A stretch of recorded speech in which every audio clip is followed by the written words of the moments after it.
Hello and welcome back to DaveTech YouTube channel. In today's video, I'll show you how to use the TvQuickActions app on Google TV. Before we continue, a quick reminder. If you're using a smart TV, Fire Stick or Android TV device, I highly recommend using a VPN. A VPN helps protect your privacy, secure your connection, and keep your personal data safe while browsing or streaming. I personally recommend NordVPN. It's fast, reliable, and works smoothly with TV devices. I've put a special link in the description. If you want to check it out, do so right now. Let's get back into the video. Let's get started. Head over to the TvQuickActions app. So if you now have this app already, I have a video showing how to download and install it. Check that out. Then come over here and you find this brief tutorial. So basically, the first thing you can do with this app is that you can make one button to work 5 functions. So if you press remap button, you should know that button it depends on your remote, but you should have like a TV icon on your remote. So you press remap button and on the screen you'll see an overlay with chosen actions.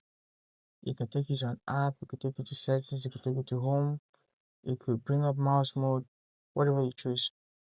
So if you just press OK or any of the DPAD buttons, you perform any action needed. So the press of the mouse button will perform its default action and press back or close without actions.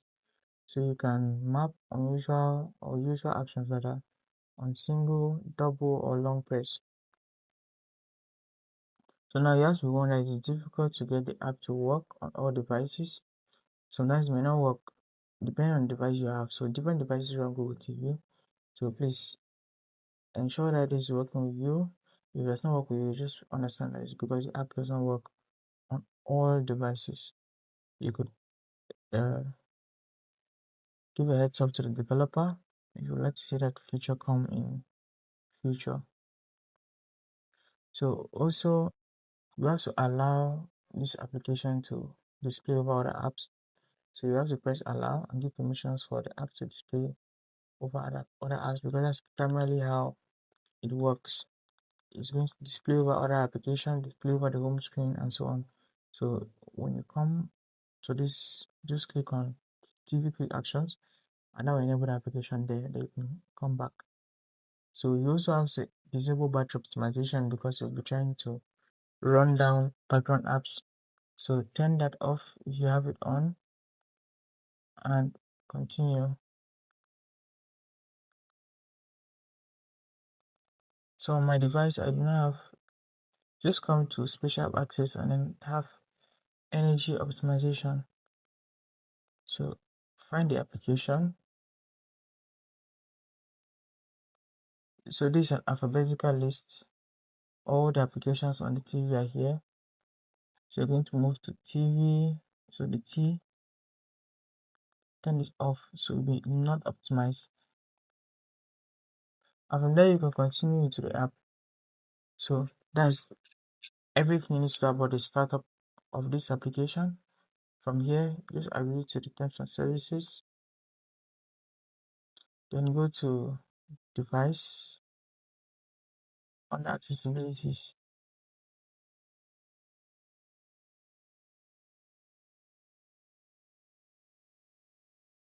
So turn this on for TvQuickActions and you're good to go basically. Now you could do all those actions. Click on home, see what is new on home and what you can automate depending on your preferences. You could click on buttons and actions. So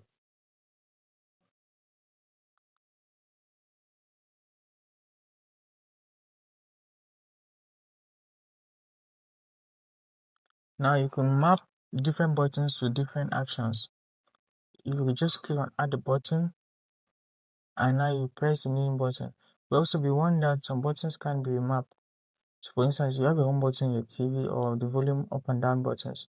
This also will not be able to be remapped. But for example, the Netflix button, you rather not be remapped because that is already mapped for a certain application. So some buttons can actually be remapped, but only when the ADB and disabled app. So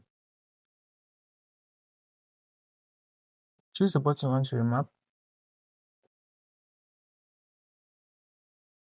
In this case, you can remap the OK button.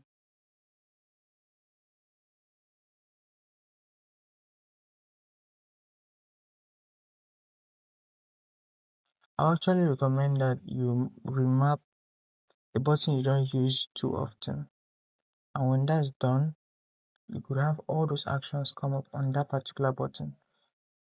You could also check out settings for general.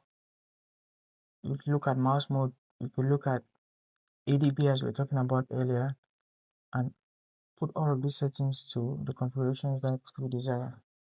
So by now you should have set up the application and begun to map a button and any other functionality that you want to use the TvQuickActions app for. So that's it for this tutorial. That was insightful. Smash the like button, subscribe to the channel, and I'll be with you in the next video. DaveTech signing out.